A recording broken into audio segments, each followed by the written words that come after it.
Emmanuel Macron doit-il nommer une personnalité du nouveau Front populaire à Matignon? Alors ça, c'est un propos qui revient très souvent ces derniers temps. Comment on appelle en politique un président de la République qui ne nomme pas un Premier ministre d'une coalition arrivée en tête? En Amérique latine, on appelle ça un putsch, un coup d'État.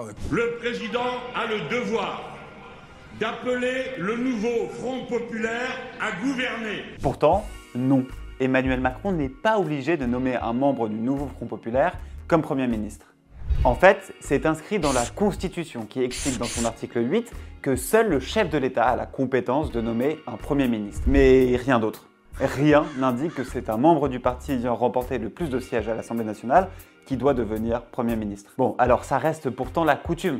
Parce que sinon, le gouvernement installé par l'Élysée pourrait être renversé par une motion de censure, qui est le moyen dont dispose l'Assemblée nationale pour forcer le Premier ministre à démissionner. Mais aujourd'hui, aucun parti ou alliance n'est à même de voter seul une telle motion. Il faut la majorité absolue pour qu'elle soit adoptée, soit 289 voix. Et comme vous le savez sûrement, le nouveau Front populaire n'en dispose que de 193, le Rassemblement national de 142, les députés macronistes de 166, bref, on est bien loin du seuil majoritaire. C'est pourquoi l'enjeu de ce nouveau gouvernement reste de pouvoir trouver des coalitions avec d'autres partis, que ce soit pour voter une loi, le budget ou pour ne pas subir de motion de censure.